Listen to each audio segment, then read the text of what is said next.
Udah live kan?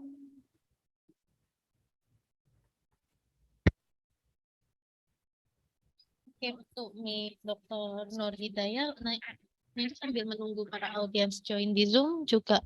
Ini udah beberapa juga join di live YouTube. Oh, oke. Saya mulai acara pada hari ini. Ladies and gentlemen, as we're about to begin, I would like to ask for your cooperation in completing this class today. Please make sure your microphone on Zoom is turned off to avoid interference. Thank you for your keen cooperation and attention.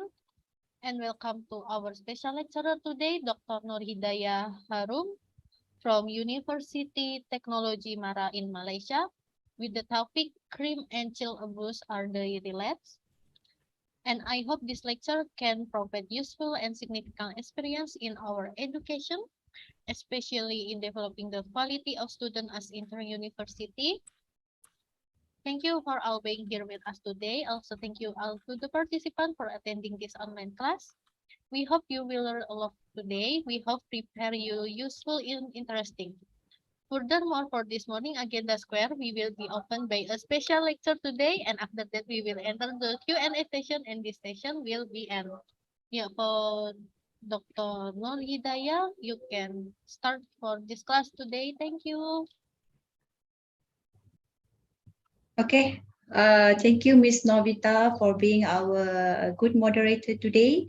So before we start our session, for Muslim brothers and sisters, let we recite Al-Fatiha.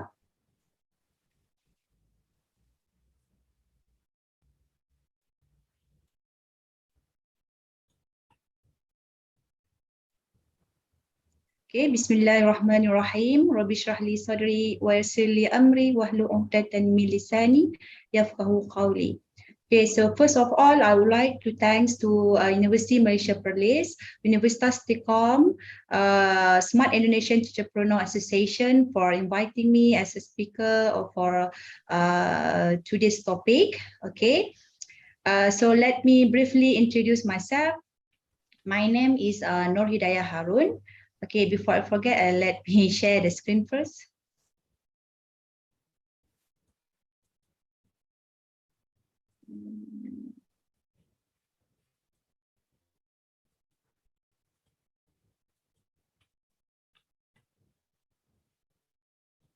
Okay, can you see my slide right now? Yes, visible. Okay, okay, good.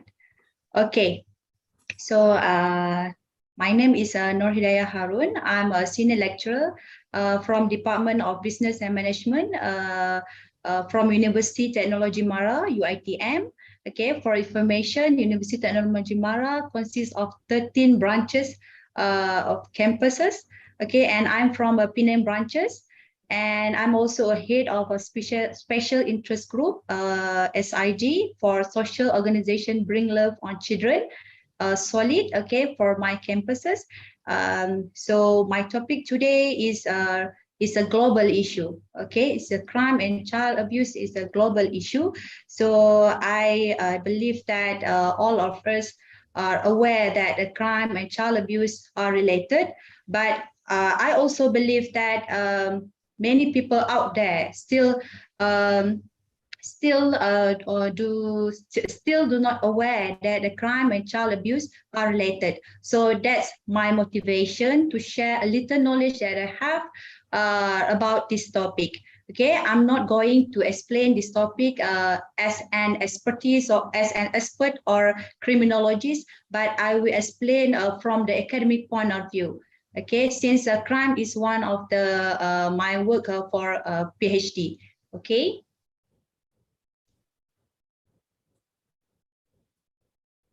Okay, so this is my topic coverage for our topic today. Okay, I will separate the topic into the 3 parts. Okay, first part is.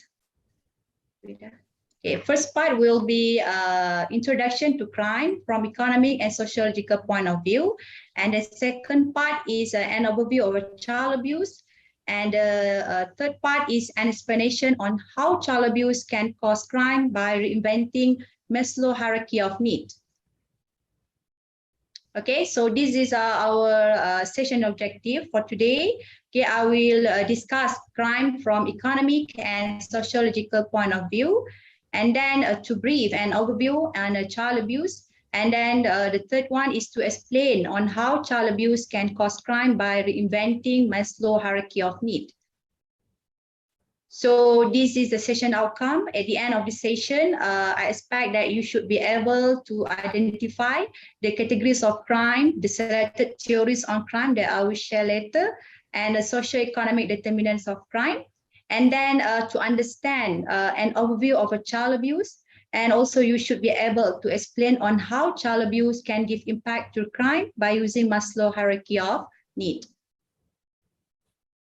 Okay, so without further ado, I will continue with the part one, which is introduction to crime from economic and sociological point of view. Okay, so before I start to give a definition of crime, okay, it's important to know that crime is any activities that violate the law of the country. Okay, so according to Teknologi 2010, crime is any conduct that violate a country's law. Okay, crime is a moral hazard to society, endangering an individual and his property, reducing public safety. This is by Usman et al. 2012. And according to Bueno and Montoglio, 2008, crime is a rational action because an individual can choose between legitimate and illegitimate income. Okay, since the crime is a global issue and there are many fields that interested to studies on the crime. Okay, therefore I will only focus on the social and economics perspective. Okay. Okay, so there are two types of crime. Okay, the first one is a crime index. Okay, and then the second one is a non-crime index. So crime index here refer to CEDU 2015 is a recorded crime with enough frequency and significant to be useful as indicator of crime trends. Okay, and this crime index can be categorized into two types. Okay, which are the first one is property crime, and the second one is a violent crime. Okay, property crime means that the crimes against the property. Okay, violent crimes is a crimes against a person. Okay, so property crime, or we call as acquisitive or instrumental crime, is more on the material gain. But violent crime is more on the expressive crime. Okay, it's happened because of random act of rage. Okay, this is according to Logren et al. 2016. Okay, and for the non-crime index, it include the drug, corruption, cybercrime, maritime crime, traffic offences, child abuse, violence against women and children, and etc. So we have so many crimes in this world.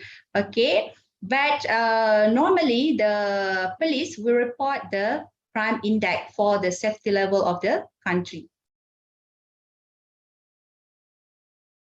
Okay, so this I would like to share crime statistic in Malaysia. Okay, from the period of 2019 to 2020. Why I'm sharing this period? Because at this period, we faced the pandemic COVID-19.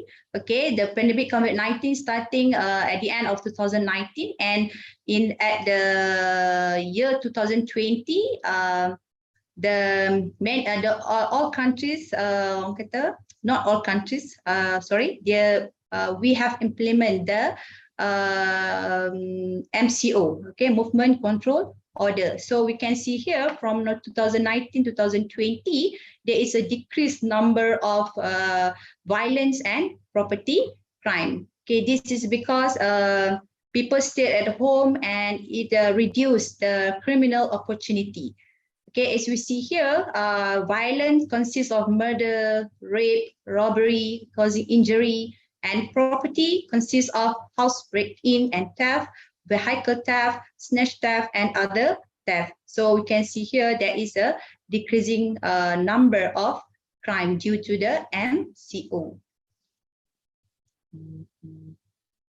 Okay, now I would like to share a selected theory of crime. Okay, as I said before, crime is studies that attract the attention from many field, okay, including sociologists, biologists, okay. So many field try to come up with the theories, but I will choose a selected theories of crime. Okay, the first one is from the rational choice theory. So this theory developed by Gary S. Becker in 1968. Actually, Becker, he was an economist.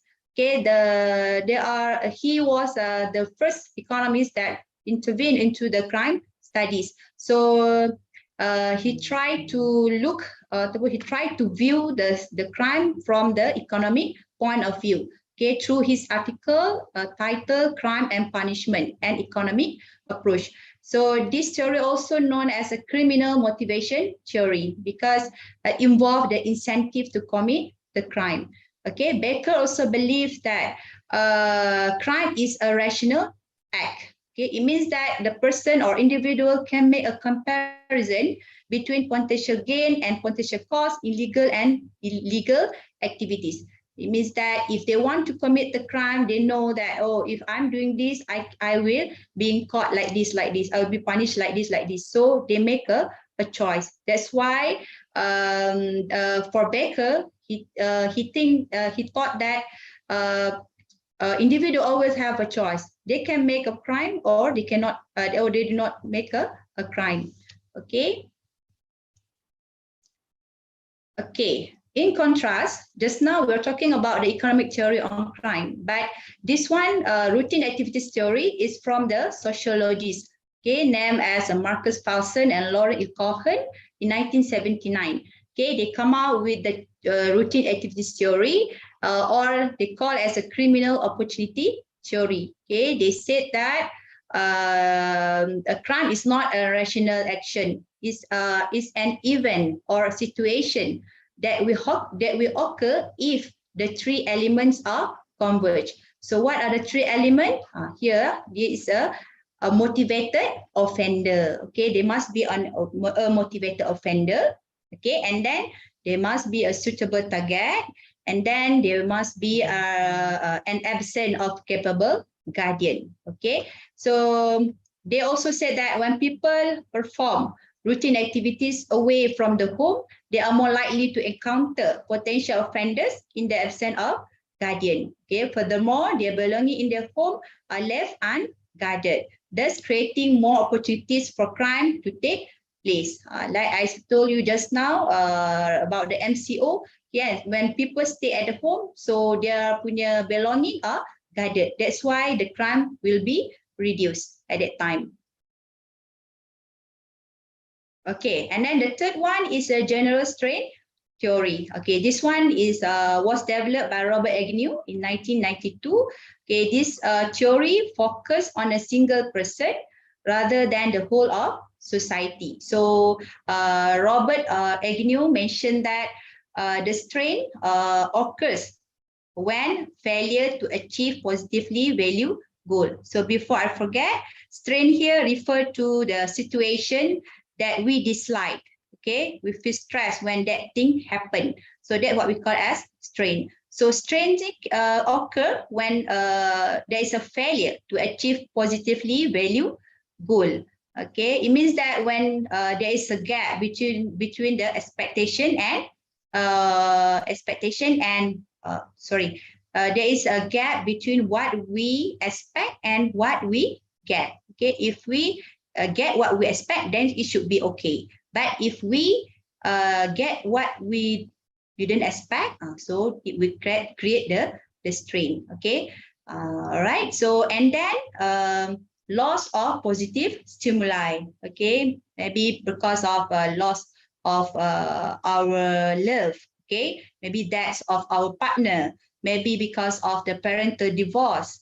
Okay, so this will create the strain for a person. And then presentation of negative stimuli. Okay, something that not could happen to us. Maybe we become a victim of bullying. Okay, maybe we become a victim of child abuse, okay, so this will create a strain. So this strain create anger, okay, and frustration, okay, and according to the past studies, training lead to crime, okay. Okay, now we see why crime happen. So actually, macam like I said before, there are many factors. There is no solely factors that can determine the crime. Okay, so but I choose only the selected socio-economic determinant of crime from the past studies. Okay, the first one will look into the economic factors. Okay, such as unemployment, inflation, economic growth. Okay, like unemployment. We know that when more people become unemployed, they lost their job, they lost their income, so they need to survive. That's why they choose to commit the crime. Okay, and then inflation also one of the macroeconomic problem. Okay, we call the inflation as a macroeconomic evil. Okay, why? Because inflation can reduce the purchasing power of the people. Okay, it can make the poor become poorer. All right. So all these things will force individual to commit the crime. And then economic growth. Economic growth are situation when the state or the country have a good condition of economy. So people get employed, people get the job, and then people can spend. So it will be okay. Okay. And then social factors. Social factors, I select the education, okay, poverty, and drug. Actually, there are many social factors that influence the crime. Okay, so we know that education play a role as a deterrent to crime. Okay, so according to Launchner in his study, he always argued that education can deter the crime because he said that people with high mental capacity can make a good decision, can get a better job, can get better income, so they will avoid to commit the crime.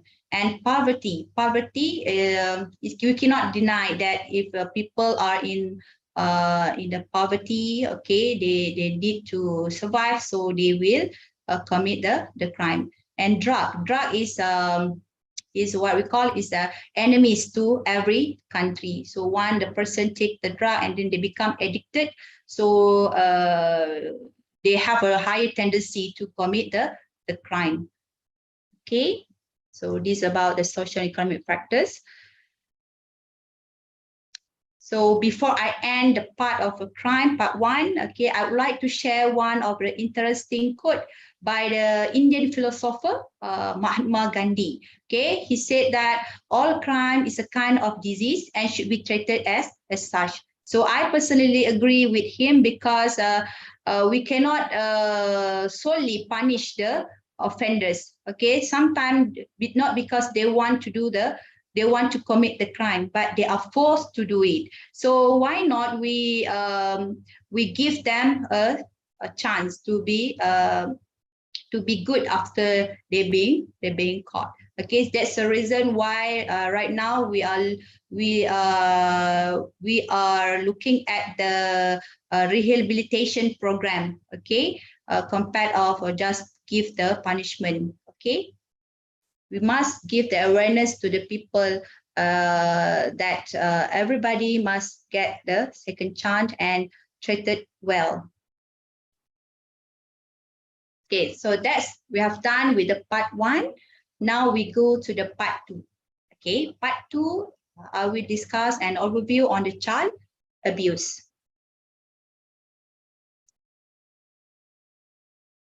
Okay, so definition of the child abuse. Child abuse and neglect is a form of a child maltreatment. Okay, so child abuse and neglect refer to any act of commission or omission by a parent, caregiver, or another person in custodial role that result in harm, potential for harm, or threat of harm to a child. Okay, and child abuse and neglect is a preventable act. So what are acts of commission? Okay, it's referred to the word or overt action that cause harm, potential harm, or threat of harm. For example, like physical abuse, emotional abuse, psychological abuse to the children. And then what are acts of omission? It's a failure to provide a basic need or to protect from harm and or potential harm. So this one refer to the child neglect. Maksudnya kita mengabaikanlah apa keperluan seorang kanak-kanak. Okay, so this is a fact from the World Health Organization. Child abuse is a larger problem than we realize. Okay, it's a fact at least 1.7 billion children every year, but the numbers could be much larger due to the under-reporting. Okay, so 1.7 billion children is a big number. Okay, so we have to protect our children. So for that reason, my team, my SID Solid, come out with an initiative to help the community to raise the awareness by producing an innovative product that we call as a Kid Hero. Okay, and this Kid Hero was registered for the copyright. Okay, because this is our initiative to help the community to give the awareness on the child abuse. So this is a QR code Kid Hero. So I would like to, all of you to scan for this QR code Kid Hero. So as we can see the content of a Kid Hero. Okay, Miss Novita? Yes. Is it okay? I asked the viewers to scan for the QR code Kid Hero. It's okay. Okay, good. So let we see together. This is the content for Kid Hero.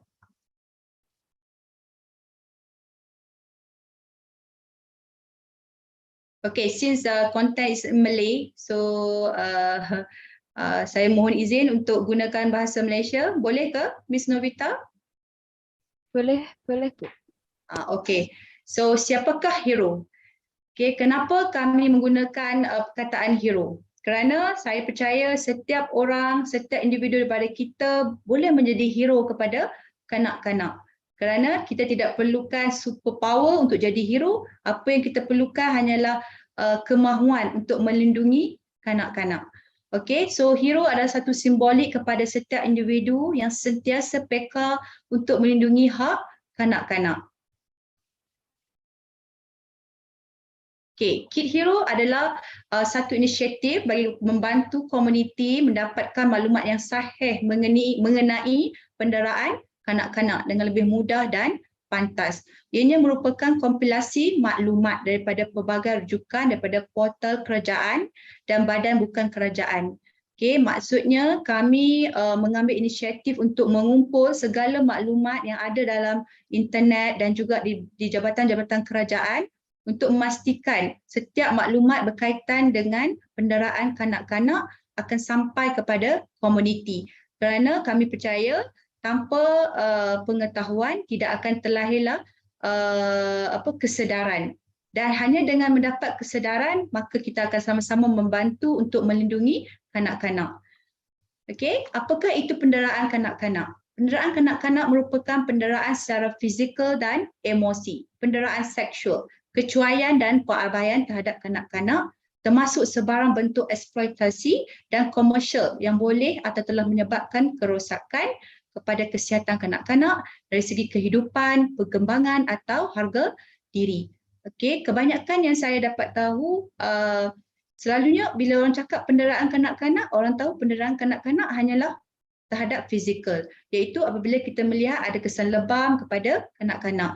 Namun tidak ramai yang aware, tidak ramai yang sedar betapa ramainya kanak-kanak di luar sana yang mengalami penderaan secara emosi. Okey, seperti yang kalau pendengar semua tahu tentang yang baru ini yang terjadi kita kata viral tular di media sosial yang mana ibu bapa menggunakan trend mengurung anak-kanak dalam bilik dan kanak-kanak menangis sehingga menjadi satu keseronokan kepada ibu bapa tu sendiri, dan di-upload pula di-upload ke media sosial. Itu juga merupakan salah satu bentuk penderaan secara emosi.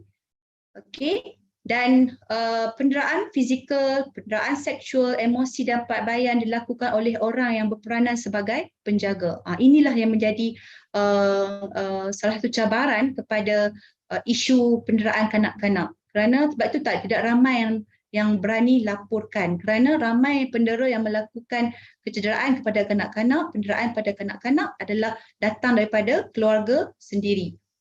Okey, dan jika pendera dilakukan oleh orang yang tidak dikenali, ianya dinamakan sebagai serangan jenayah. Okey, apa juga jenis penderaan adalah disebabkan oleh pendera itu sendiri, bukan disebabkan oleh pelakuan kanak-kanak.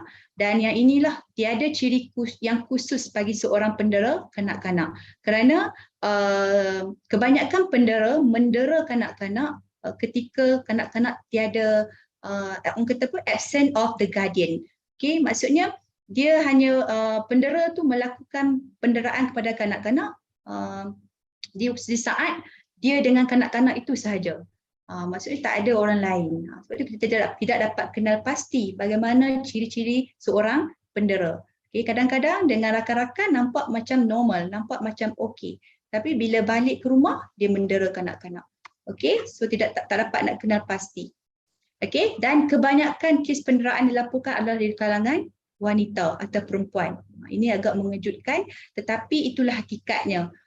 Okey, kebanyakan wanita terutamanya yang berkerjaya melakukan penderaan kanak-kanak ke atas anak sendiri. Okey, mungkin disebabkan oleh stres yang saya cakap tadi kan, tentang strain. Okey, mungkin tidak mendapat sokongan daripada suami untuk menjaga anak-anak. Okey, dia banyaklah faktor-faktor menyebabkan perempuan itu sendiri yang ataupun ibu itu sendiri yang mendera anak mereka. Okey. And then laporan statistik menunjukkan bahawa kes penderaan di kalangan kanak-kanak kurang upaya masih kurang. Okey.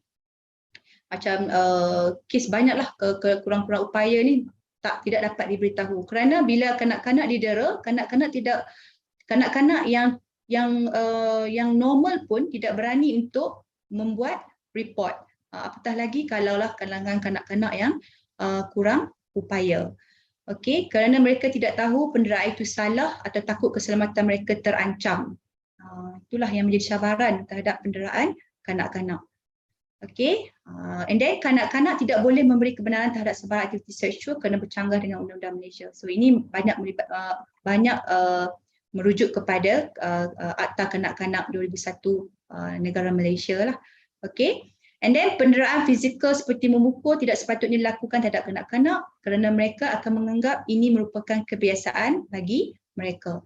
So itulah yang saya maksudkan tadi, bagaimana untuk kita menjadi hero adalah dengan kita mempunyai pengetahuan tentang penderaan kanak-kanak dan kita cuba untuk melindungi kanak-kanak. Okay, kerana mereka tidak tahu. Kadang-kadang mereka didera tapi mereka tak tahu mereka didera. Okay.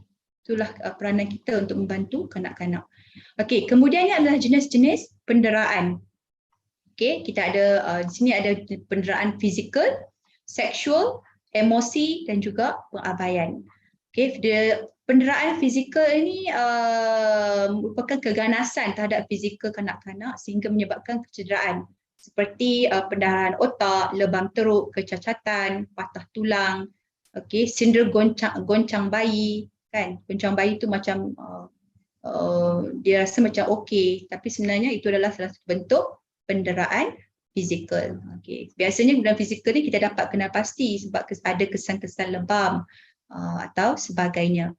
Okay, kemudiannya penderaan seksual.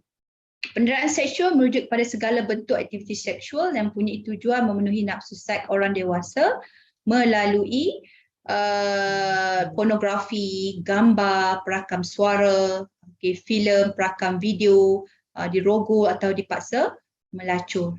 Sebab tu kita kalau kita tengok kepada My Hub Portal kalau Malaysia, banyak juga dia menasihatkan ibu bapa supaya bila nak posting gambar anak, tengok dulu keadaan gambar anak tu bagaimana. Okey, jangan terlalu seksi kan, sehingga sebab kita ada di luar sana yang suka dengan kanak-kanak yang comel-comel, yang cute-cute, itu yang kita bimbang. Okey, takut dia menggunakan gambar anak-anak kita untuk tujuan dieksploitasi.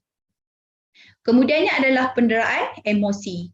Penderaan emosi merujuk kepada bentuk gangguan psikologi terutama dari segi mental dan emosi. Sama ada didera dan dianiaya oleh ahli keluarga yang terlibat.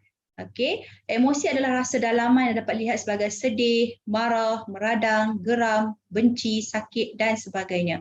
Okey, jika diikutkan jenis penderaan emosi inilah yang banyak terlepas pandang oleh penjaga, oleh kadang-kadang oleh saya sendiri kan. Kalau kita tidak ada knowledge, kita tidak ada pengetahuan, kita akan mengulangi perkara yang sama. Okey, macam kita mengugut pada anak kita, so itu tidak bagus untuk emosi seorang kanak-kanak. Kemudiannya pengabaian. Pengabaian merujuk kepada pengabaian terhadap penjagaan kanak-kanak daripada segi keperluan asas seperti keselamatan, makanan berkhasiat, pendidikan, rawatan emosi dan fizikal yang mewujudkan ancaman kepada kesihatan dan kesejahteraan kanak-kanak. Okey, kemudiannya kita pergi kepada simptom penderaan. Okey, saya akan bagi tahu yang sikit-sikit. Nanti boleh pendengar semua untuk membacanya. Okey, kerana jika kita tidak tahu simptom penderaan, mungkin kita tidak perasan kanak-kanak itu didera. Mungkin kita tidak perasan anak kita didera oleh pengasuh contohnya. Jadi bila kita dapat tahu, so kita dapatlah membuat tindakan selanjutnya. Contoh macam guru juga boleh melihat kepada simptom-simptom penderaan anak murid pelajar. Okey, contohnya jika ada berlakunya penderaan fizikal kepada seorang kanak-kanak, okey, contohnya macam ada kesan lebam pada lengan dan paha, kesan melecur akibat dicucung rokok, agresif, rasa bimbang, jauh diri daripada disentuh, mengasingkan diri, melarikan diri dari rumah. Mungkin ada terjadinya penderaan fizikal kepada kanak-kanak itu. Okey, kemudiannya seksual. Okey, rasa sakit dan gatal di bahagian kemaluan, lebam dan berlaku pendarahan pada alat kemaluan. Okey, yang ini jika anak kita beritahu kepada kita mesti menjadi orang yang percaya kepada anak kita.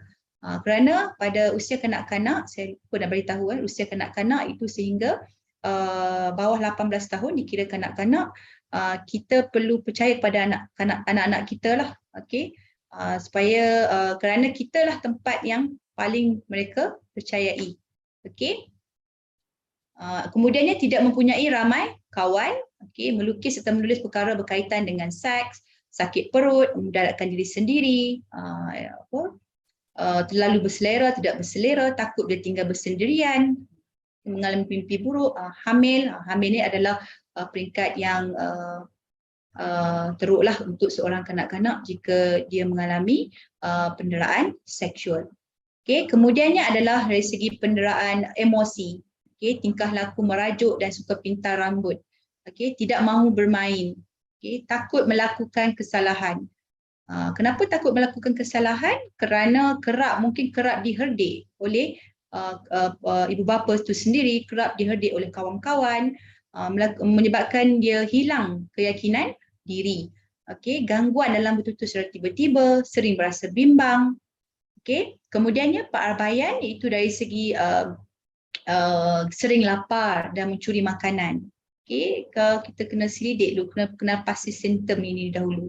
Okey, sentiasa kelihatan kotor dan berbau, kurang berat badan, tidak kemas, sering mengadu rasa letih. Okey, tidak ramai kawan dan tidak hadir temu janji bersama doktor. Okey, kemudiannya kita pergi kepada faktor penderaan kanak-kanak. Okey, ini macam saya cakap tadi lah.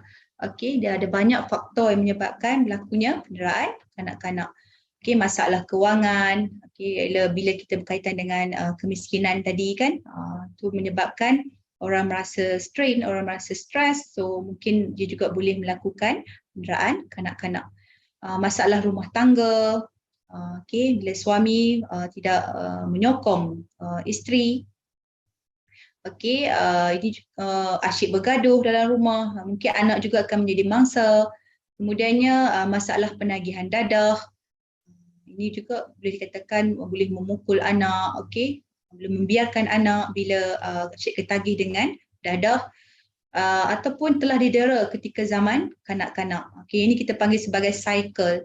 Apa yang dirasai oleh pendera semasa dirinya kanak-kanak, itu juga yang dia akan lakukan kepada anak-anak dia. Itu dan tak bagus. Sebab tu kalau jika kita ada pengetahuan, kita boleh ubah the cycle tu. Kita tak nak apa yang kita rasa semasa kanak-kanak dirasai semula oleh anak-anak kita. Kemudiannya terdedah kepada toksin persekitaran, kurang didikan agama, kan? Macam untuk Muslim mesti ada solat, 7 tahun dah kena solat, latih solat, baca Quran, dan juga tekanan di tempat kerja. Ini banyak berlaku dalam kalangan wanita bekerja. Bila wanita dia memakai banyak topi, jadi banyak benda yang dia perlu fikirkan. Dan kadang-kadang dia akan melampiaskan tekanannya kepada anak-anak bila balik daripada kerja. Kemudiannya tahap pendidikan yang rendah, kerana tak tahu dan tak juga ambil tahu, maka dia merasakan apa yang dilakukan kepada anak-anaknya adalah satu benda ataupun satu perkara yang normal. Sebenarnya dia telah melakukan penderaan emosi, contohnya memarahi anak di khalayak ramai, dan memalukan anak, itu tidak dibenarkan sepatutnya. Kemudiannya personalitinya sendiri adalah jenis yang baran, agresif, obsesi. Tak boleh anak tumpahkan air terus pukul, terus kata pun marah tanpa melulu lah maksudnya. Kurang interaksi antara ibu bapa dan anak. Ini juga menyebabkan punca berlakunya penderaan kanak-kanak. Contohnya bila anak-anak didera seksual ataupun emosi dan anak-anak cuba memberitahu ibu bapa, tetapi ibu bapa macam ambil endah tak endah, tak percaya. So itu pun menyebabkan penderaan tu berulang. Kemudiannya kurang pengetahuan dan jangkaan tinggi terhadap pengembangan kanak-kanak. Yang ni kena tahu, kita kena tahulah kan. Sebab itu betapa pentingnya pengetahuan. Ini adalah kesan penderaan kepada mangsa dan juga kepada pendera. Kepada kalau kita tengok kat sini kan, kesan kepada mangsa tu banyaklah berbanding dengan kesan kepada pendera. Kalau kesan pada pendera, dia akan bertindak dengan lebih agresif dari masa ke semasa jika tidak ada sebarang tindakan yang diambil kepada pendera. Dan dia boleh melakukan penderaan tu berulang kali kerana tidak ada siapa yang mengambil tindakan. Itu yang saya cakap tadi, jika yang pendera itu datang daripada keluarga, itu yang banyak sangat under reporting. Kepada mangsa ni yang kita kasihan, yang kita perlu jadi hero ni kepada kanak-kanak. Mereka akan hilang keyakinan diri, sentiasa resah, takut, murung, kerencatan pada potensi perkembangan dan kreatif mental kanak-kanak. Ini jika dia hamil, jika dia sampai ke tahap hamil, dia akan ada tendensi untuk memukul, untuk membunuh anaknya. Kemudiannya dia tiada perasaan empati, dia tiada memahami perasaan orang lain. Ini bila dia mungkin for the long term effect lah. Berkemungkinan juga menjadi ibu bapa yang mendera anak. Itu yang kita tak nak. Inilah pencegahan kes kependeraan lah. Maksudnya yang paling banyak mainkan peranan adalah ibu bapa dan keluarga kanak-kanak itu sendiri. Rancang kewangan, tangani tekanan. Sebab kita jika kita ada knowledge, kita ada pengetahuan tentang kesan dera itu kepada kanak-kanak dan apa bentuk penderaan kanak-kanak, kita boleh cuba untuk mengawal diri kita. Dapatkan khidmat nasihat, kaunseling jika hadapi tekanan ataupun masalah. Jangan simpan masalah tu seorang-seorang. Jalani kehidupan yang sihat, prihatin dan peka terhadap kanak-kanak. Ini yang boleh baca lah. Dan juga yang paling penting adalah jika kita punya anak ataupun kita adalah kakak ataupun abang kepada adik-adik yang masih kecil, kita perlu mengajar anak-anak tentang sentuhan yang baik dan yang tidak baik. Siapa yang boleh sentuh, siapa yang tidak boleh sentuh. Okey, sebab kita nak kurangkan yang penderaan seksual. Okey, dan juga masyarakat perlulah memainkan peranan. Okey, tiada istilah untuk macam jaga tepi kain orang, something like that. Okey, sebab kanak-kanak ni adalah satu aset negara yang perlu kita lindungi bersama. Okey, mengadakan kempen keluarga bahagia. Okey, ini adalah tindakan bijak hero ni, inilah kepada Malaysia lah. Okey, mengikut section yang tetap dalam Akta Kanak-kanak 2001 negara Malaysia. Okey, ini denda. Ini adalah orang mana-mana orang awam boleh melaporkan aduan penderaan dan pelabaian kanak-kanak kepada pegawai kebajikan masyarakat. Ini adalah talian kasih lah yang diadakan di Malaysia. So saya percaya di Indonesia juga kerajaan Indonesia juga mengambil langkah yang sama, okey, untuk melindungi kanak-kanak. Dan kami juga di Malaysia mempunyai pasukan perlindungan kanak-kanak.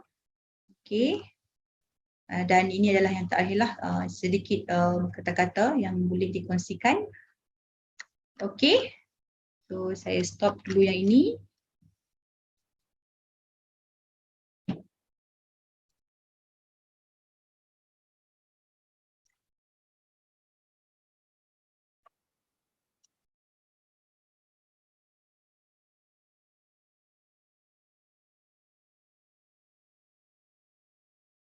Okay, itu sajalah yang berkaitan dengan konten atau maklumat dalam Kit Hero yang boleh disebarkan kepada komuniti.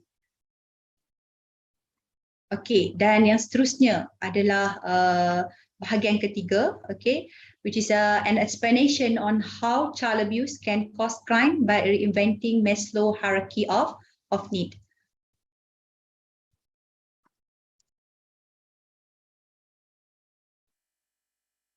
Okay, so 1/4 of all adults report having been physically abused as children. This is around the world, okay? And international studies suggest 1 in 5 women and 1 in 13 men report that they have been sexually abused as a child.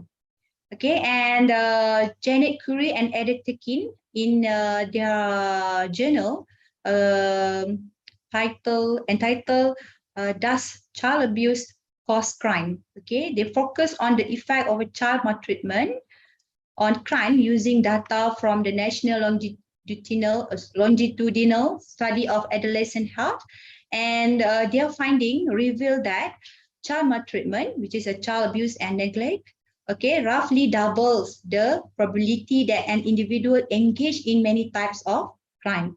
And they also found that children who experience maltreatment start engaging in crime earlier.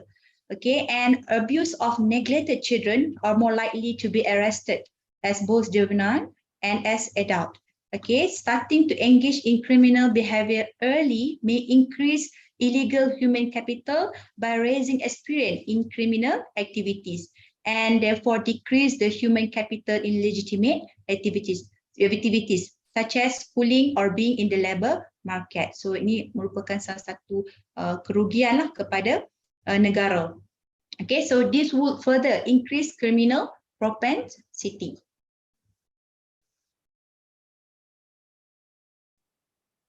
Okay, so by having that information just now, okay, I'm not sure whether you have heard about the Maslow hierarchy of need, but if you learn about the subject management, okay, subject management, so definitely you will see this Maslow hierarchy of need, because this is the one of the theory for the theory of motivation by the Abraham Maslow.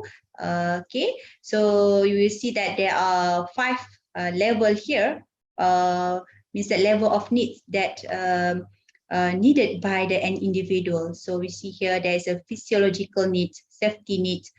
This one we call as a basic need, and then esteem need, okay, belongingness and love need, considered as a physiological need. And then self-actualization, this is the highest level of need, which is a self-fulfillment. needs. Okay, so if this the first time that you see this Maslow hierarchy of need, so I will show you explanation, okay, in the YouTube. Okay.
Maaf, dokter, suaranya tidak terdengar videonya.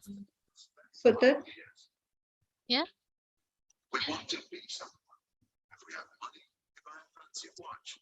Nah, lumayan terdengar. Ya, tak dengar ya? Iya, tak dengar. Tapi yang saya cakap tadi dengar tak? Dengar jelas, cuma videonya saja. Oh, bagaimana saya nak selesaikan masalah ni? Mungkin bisa dibantu apa volumenya dinaikkan lagi yang di laptop. Sekejap ya. Ya, makasih.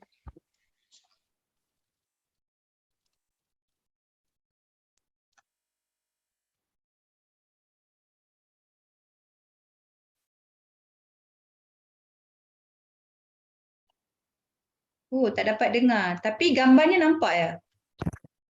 Tampak. So bagaimana saya nak ni? Speaker sudah. Itu dengar tak? Ini better, Miss. We can relax, accept facts for what they are, give back or do whatever you want. No more pressure, unless of course there is trouble below. If you are leader and believe in the theory, use it. First, Mr. Vita, is it okay? Is it okay, better?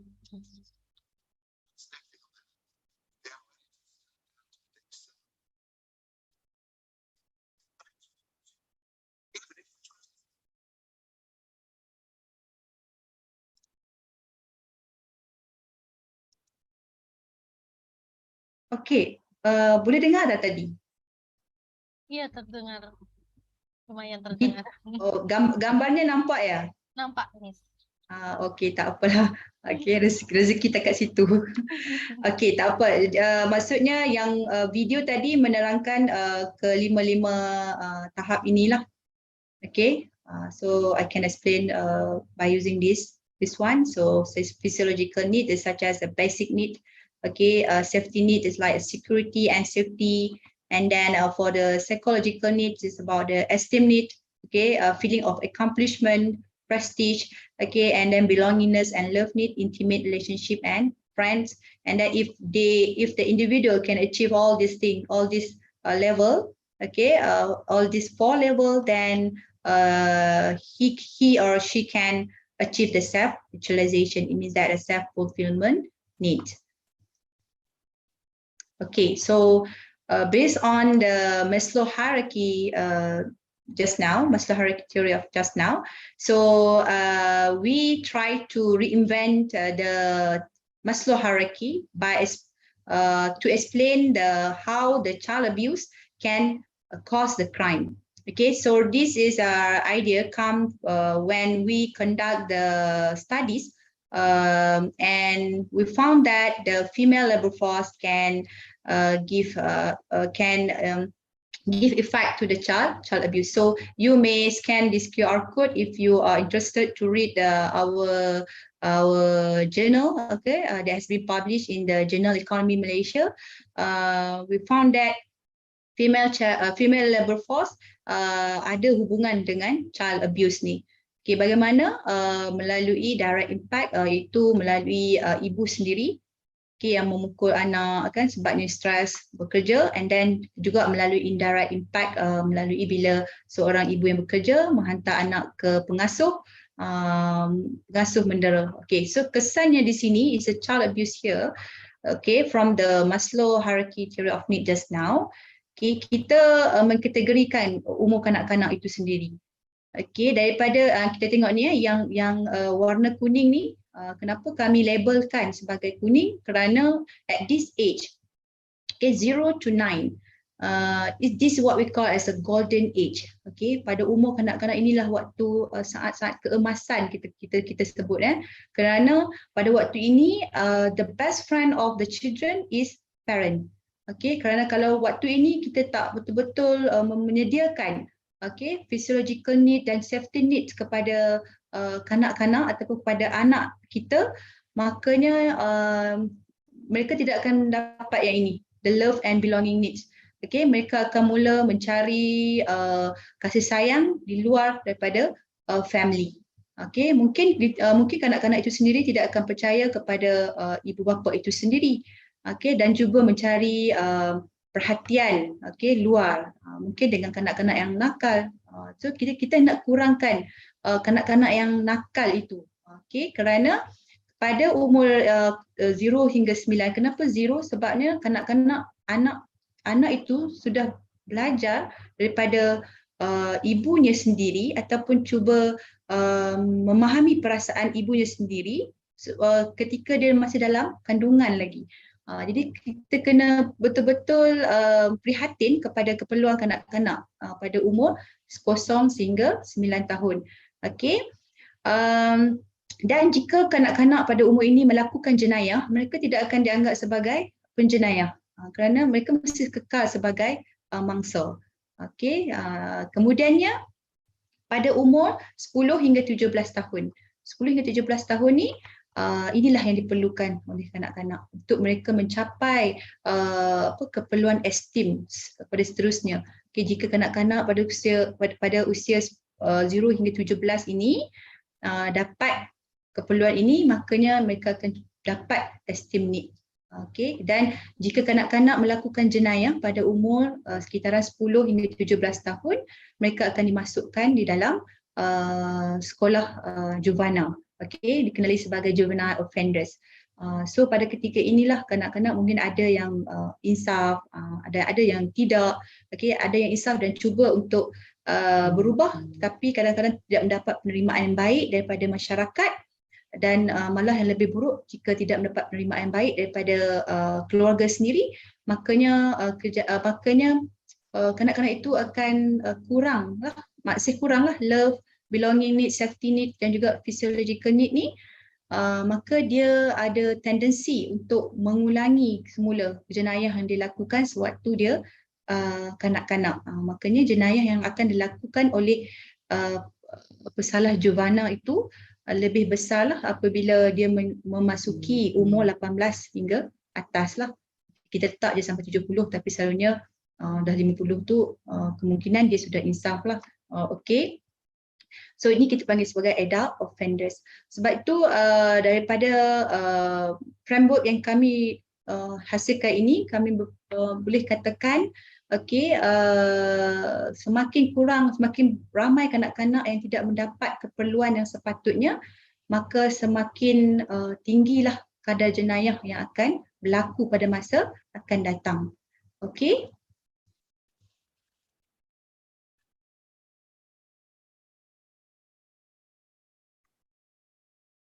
Okay, so that's a bad news lah just now. Okay, but the good news is we can stop the child abuse and neglect before it starts. Okay, by how? By we can work together to promote safe, stable, nurturing relationship and environment that support all children. I believe that all of us can be a hero to our children. Okay, we do not need to have a superpower. We do not have to go to the professional training. But what we need is only a will to protect our children, because we believe that if we protect our children today, we will have a better future generation. Okay, so I think that's all from me. Thank you for listening. So I pass the floor to Miss Novita. Thank you. Yeah, thank you for your presentation. Okay. Yeah. Yeah, maybe for our audience, if you wanna ask question, you can write in the room chat or you can raise in your hand. Thank you.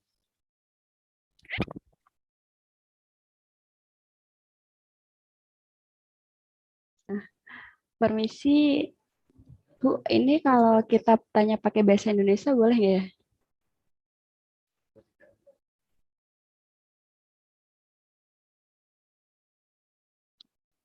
Ya, dipersilakan. Dokter, untuk pertanyaan menggunakan bahasa Indonesia, apakah it's okay?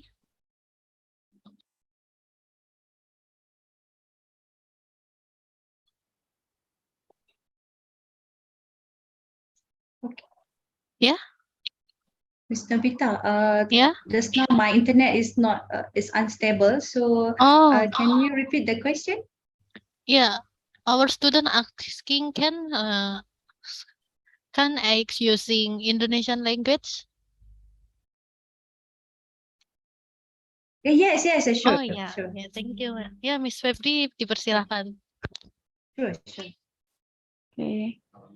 Boleh ya berarti ya? Permisi dokter, boleh bertanya dengan pakai bahasa Indonesia?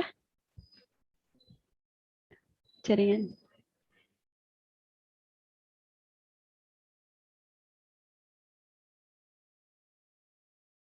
Dokter, untuk si networknya apakah sudah berfungsi dengan baik?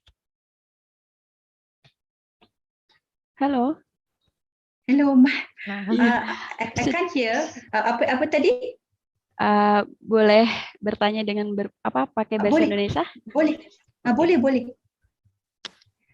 Mau tanya, apa dampak yang didapatkan oleh anak-anak umur di bawah 10 tahun jika ada konflik dalam rumah tangga seperti perselingkuhan suami dan mengakibatkan perceraian? Seperti itu, dokter. Terima kasih. Maksudnya apa yang kanak-kanak 10 tahun boleh buat? Betul tak? Boleh lakukan jika ada macam konflik dalam rumah tangga. Betul? Iya, betul. Okey. Sebagai kanak-kanak, mereka memang tidak mempunyai kepercayaan orang yang dipercayai melainkan ibu bapanya sendiri. Betul kan? Okey, jadinya jika kanak-kanak itu mendapati ada berlakunya konflik dalam rumah tangga yang merasakan dia tidak boleh memberitahu, mengadu kepada ayah ataupun kepada emaknya sendiri, mungkin kanak-kanak itu boleh mencari orang yang dia percayai. Okey, mengadu kepada orang yang lebih dipercayai. Boleh faham tak? Boleh nampak tak? Kan tidak menjawab soalan. Maksudnya dari dampaknya apa ya? Dampaknya ya itu apa ya? Maaf saya tidak berapa biasa. Mbak Nok. What's the impact of you just yeah. Oh, kesannya. Oh, maaf. Kesannya What kepada kanak-kanak. What impact do children under 10 years old have if there is a conflict in the household, such as husband infidelity, and it result in divorce? Oh, kesannya. Okey, kesannya kepada kanak-kanak pastinya mereka merasa tidak gembira. Itu sudah pasti. Okey, kerana seperti yang saya cakapkan tadi, dalam general strength theory yang kita katakan, mungkin kanak-kanak itu akan memendam perasaan, okey, kerana tidak dapat meluah perasaan itu. Mungkin juga ia akan menjadi salah seorang daripada mangsa dera. Kerana saya percaya jika isteri itu didera lah kita panggil domestic violent, okey, didera juga oleh suami, makanya si isteri juga akan melampiaskan kemarahan itu ataupun membuat anger itu kepada anaknya juga. Itu kesan yang akan dialami oleh kanak-kanak itu sendiri. Mungkin kanak-kanak itu tidak akan kurang bercakap, okey, kurang bergaul kerana dia tidak mendapat kegembiraan dan kebahagiaan itu dalam keluarganya sendiri.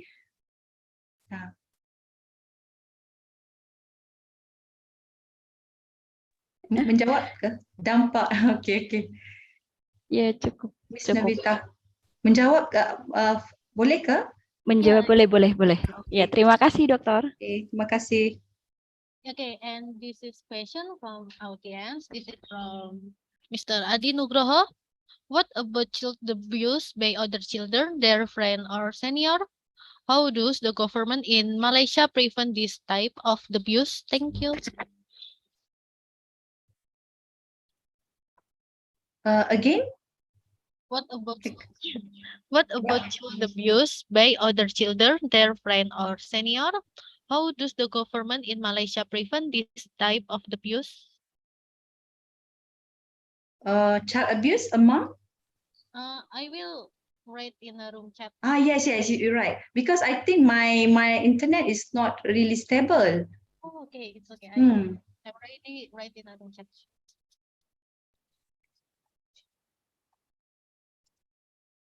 What about child abuse by other children? Their friend or senior, how does the government Malaysia prevent this? I mean, you mean the bullying, right? Yeah, right. Bullying, the bullying also happen. I think it's not only in Malaysia, but in many countries too. Okay, case bully ni memang merupakan isu yang kerap juga berlaku di Malaysia. Dan bagaimana kerajaan Malaysia mengambil adalah dengan memberi pendedahan kepada kanak-kanak.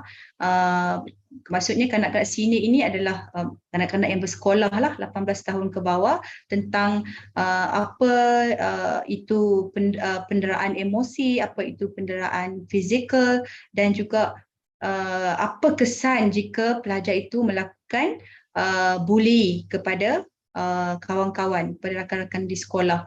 Okay, mungkin kanak-kanak tersebut akan dibawa ke pihak polis, dan seterusnya jika disabitkan kesalahan, mungkin kanak-kanak itu akan dimasukkan ke sekolah juvana. Dan kita tahu sekolah juvana kesannya penerimaan masyarakat itu agak sukar jika pelajar itu keluarannya adalah daripada sekolah juvana. Okey, terima kasih. Oke, sangat membantu sekali jawabannya. Ini ada pertanyaan lagi, Miss. Ini mau dibacakan atau mau membaca dari room chat? Okey. For Okay, Miss next Novita, the second question, as parent, we have a good parent.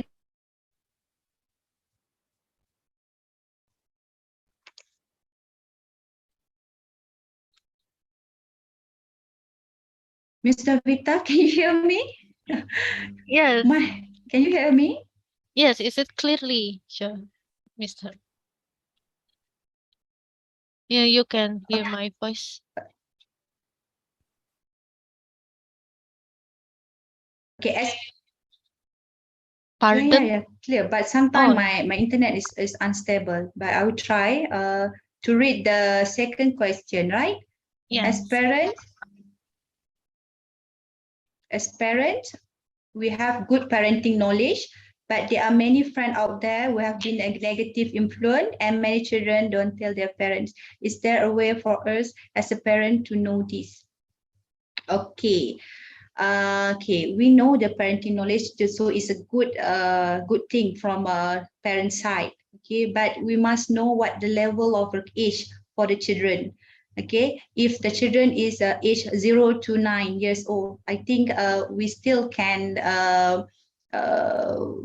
call them and then talk to them. But tapi kalau dia dah masuk peringkat remaja, okay, kita sebagai parent, kita dah kena ada gaya parenting yang berbeza.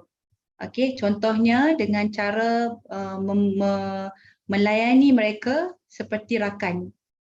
Okey, kerana peringkat remaja contohnya 13 hingga 18, kita tidak boleh melayan kerana anak kita seperti kanak-kanak lagi. Kita kena menjadi rakan sebaya. Caranya kalau ini saya punya pendapat saja. Okey, jika macam kanak-kanak itu adalah lelaki, mereka tidak suka kita terus marah. Betul kan?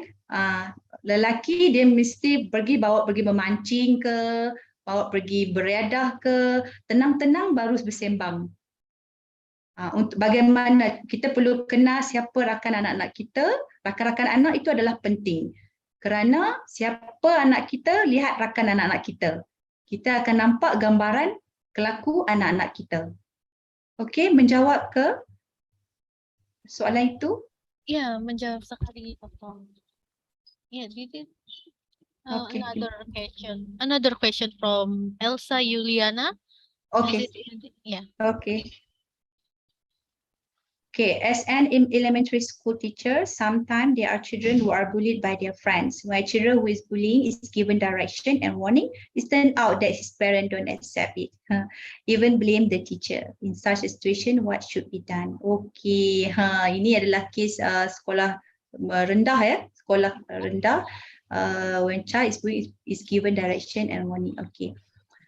Begitulah keadaan sekarang ya. Ini bukan saja berlaku di Indonesia, malahan berlaku juga di Malaysia, di mana bila kita cuba maklumkan kepada parents, anak itu sendiri membuli anak kita, contohnya kan, okey, membuli anak pelajar lain. Ini sebagai teacher ya, sebagai teacher kan. Okey, perkara pertama, sebagai guru, jika kita hanya sebagai guru biasa dan bukannya guru besar, okay, laporkan kepada guru besar dahulu. Betul kan, Elsa Yuliana? Ini soalan ini jika kita sebagai guru kan? Betul ke? Elsa Yuliana? Jika sebagai guru, jika kita bukan guru besar ataupun pengetua di situ, kita laporkan kes itu kepada guru besar dahulu. Kerana ibu bapa semestinya merasakan anaknya tidak bersalah, ada ketikanya begitu.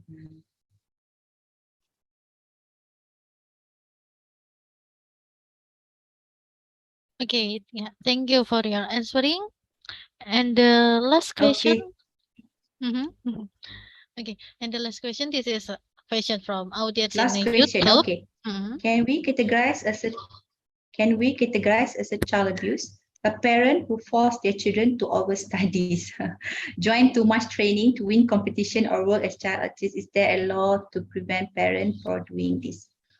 Okay, this one is very subjective. Okay, dia tak ada dalam mana-mana law untuk katakan melakukan penderaan, tetapi secara indirectnya itulah yang kita panggil sebagai penderaan emosi.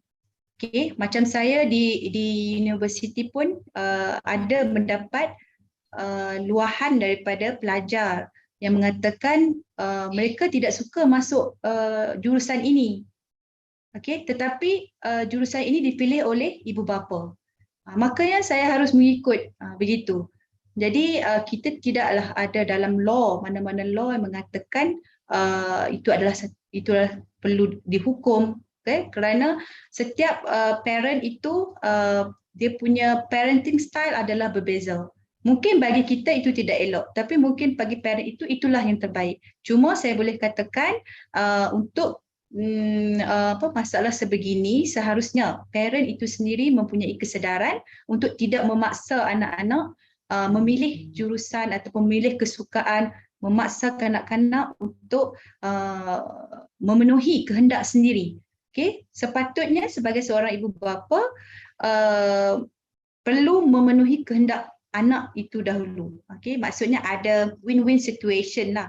Selagi mana kehendak ataupun keperluan kanak-kanak itu adalah yang wajar untuk diikuti. Okay. Okay, Thank you for your answering. It's Baik, ya. very beneficial for us. Yeah. Before I close this event, may I take a picture for documentation, Miss? Oke, mungkin untuk Mbak Febri bisa dibantu untuk sesi foto bersamanya. Terima kasih.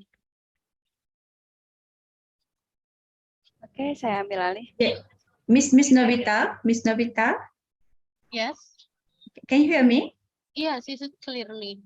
Okay, before I would like to ask for information. I want to ask for one thing.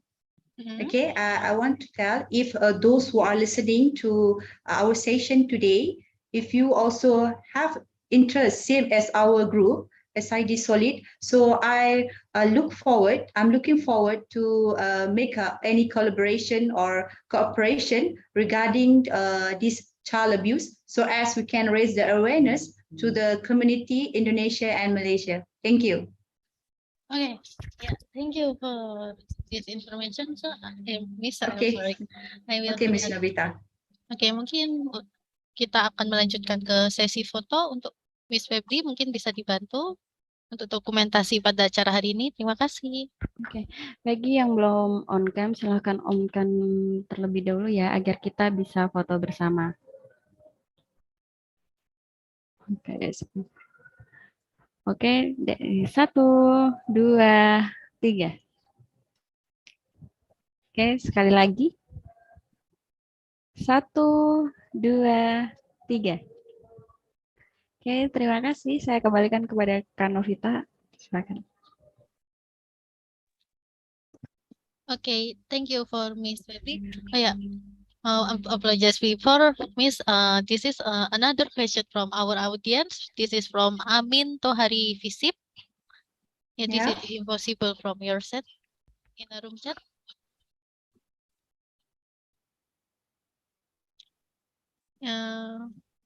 You can't hear my voice, Miss. Yes, Miss Okay. Novita. Yeah, this is another question from Amin Tohari Visip already in a chat Okay. box. Yeah, this is invisible from your set, Miss. Chat room. Yeah.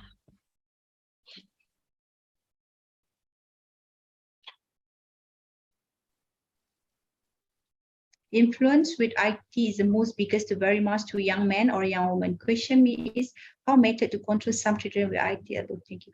Oh, I see. Okay, so this is a good question. Okay, from Mr. Amin. Okay, teknologi kita tak boleh hindarkan anak-anak kita daripada menggunakan teknologi yang ada sekarang. Saya tak berkata kepada orang lain, tapi saya berkata kepada diri saya sendirilah, kerana saya I'm a mother of 2 kids.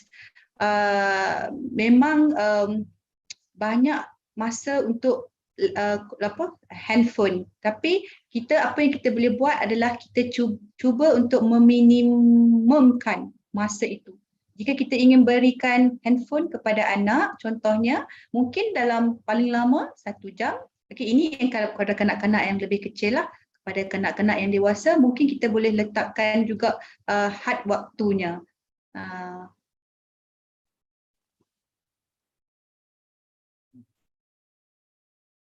Kaedahnya begitulah, kerana kita tidak boleh menghalang kanak-kanak daripada menggunakan teknologi yang sedang ada sekarang. Cuma apa yang kita boleh buat, contohnya jika kanak-kanak itu sudah di peringkat yang agak remaja, mungkin boleh dibawa berbincang tentang penggunaan handphone itu sendiri, penggunaan internet itu sendiri.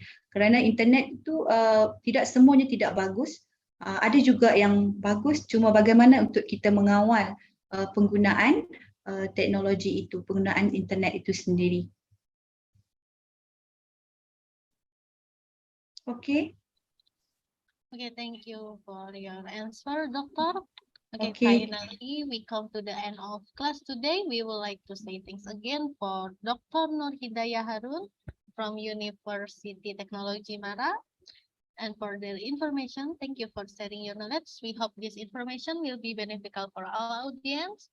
And I hope we can meet again in other event in the future. Okay, Yeah. inshallah. Okay, thank you for having me. Okay, thank you, Miss Novita.